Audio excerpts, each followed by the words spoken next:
again, YouTube fans, and welcome back to the only main channel, Spider Theorist. And today we're working on episode 8 review of Cosmic Fury, something called Changing Sides. So let's go over what today's episode has in store. So it just basically recapped from episode 7 where Tarek was and Billy. I think Billy was out in the first scene of this episode, but he was working on helping the other universe of his Earth, which is Angel Grove. He's working with his Rangers, planning on stuff, but Tarek, Amelia, and Zayto were in the warehouse when the monster happened. Zayto was my reading this monster's head because she works with the Vigilius crew and the Squidrels.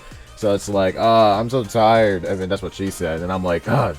And then Zayto says, well, you're right, Tarek. I learned nothing. Because there's nothing in that head that could be useful. So it was like pretty much a dark side of that monster. I mean, it has no secrets or truth to tell, like spill the tea. So and then Amelia reads his head, her head, and it's like, yikes, there's a bunch of stuff going around her head right now. So that pretty much covers up with the first opening of the episode. So I'm going to tell you guys the Cosmic Fury episode for Changing Sides, and once we do that, we're going to continue with our theories and our reviews. So stay tuned. Alright guys, and let's pull up the Cosmic Fury synopsis. So let's read the synopsis for Switching Sides.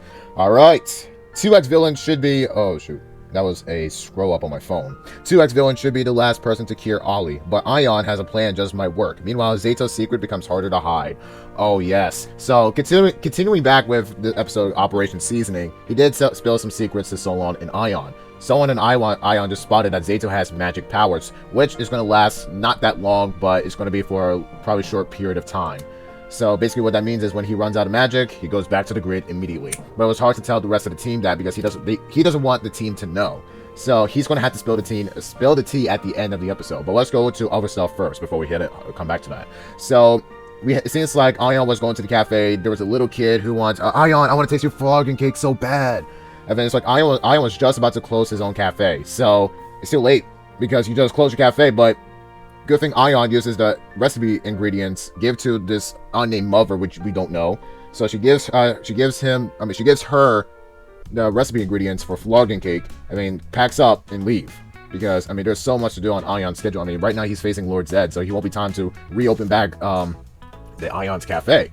So he's while he was walking around the city, he sees Mucus and Sliver in human form, and it's like Mucus and Sliver used to be baddies, but they're changing from their baddie side to the good side. Now, as we see in this character growth, it's like, you know, after Mucus in that final episode when she turned slimy, probably 6 months later, she feels like, you know, being bad is not that good. So changing sides of, you know, the personality is pretty unique. It made a lot of development there, and I feel like that could be the best idea. So I like that. And I like Sliver, you know, being too funny, being too goofy, but I like his character growth from bad to good with Mucus. I think it was a pretty good development right there.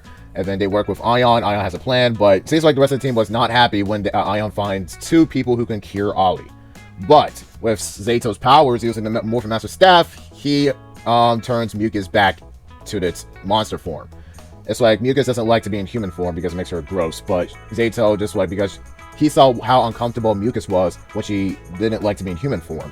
So he uses Master Staff, turns it back to a Mucus, a real Mucus, and then he collapses. Again, how many times are you going to keep this up, Zayto? You keep collapsing every time you use your magic staff.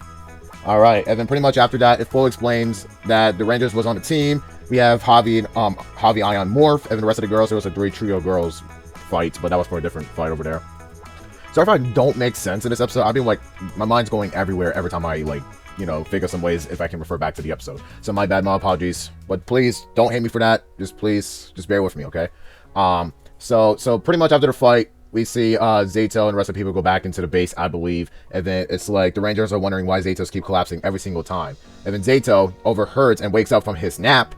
And then Solon and Aiyon had to make up some ridiculous lies to the Ranger teams about Zayto. It's like, he's fine, you know. Look at that tree over there. It's like changing the subject, Aiyon, Solon. You're not making better. But anyways, Zayto finally wakes up and sees the Rangers, and Rangers sees Zayto. And then Javi said, Aiyon says like, oh, there he is. Look, he's fine. No problemo. And then Zayto says, Solon, Aiyon, you guys need to stop. Like, it needs to stop now. And then Zayto explains about I made a promise to Aiyon and so on about this huge secret I've been telling them that I haven't told you guys. And then it's like I've been kept in this secret ever since I was alive. It's like the Morphin Masters brought me back to defeat Zed, and they used all their magic on me. I was revived using magic, and I'm here to stop Zed. And we had to work as a team, but also my magic could barely run out anytime soon. But that's his only mission. This entire season, he was been working himself to get his magic up to stop Zed for good. So the team fully understands it, and then pretty much they're going to be heading towards Eltar when they're finally breaking free Ollie. And then Mucus and Sliver, I think they're still up in that ship trying to release Ollie from that spaceship. But also, destroying the Tricera statue is going to make Ollie good. I forgot to mention that in the beginning of the episode. But turns out Ollie will be free in the next episode. He might will. Just stay tuned for our next video. And remember, it's only just a theory. A film theory! Thanks for watching. And thank you guys again for taking time of your day to watch this review. Stick tuned for our next review coming up. And just guys, remember, just notify yourself. And don't forget to hit the notification bell. See you guys in the next video. Adios and cut!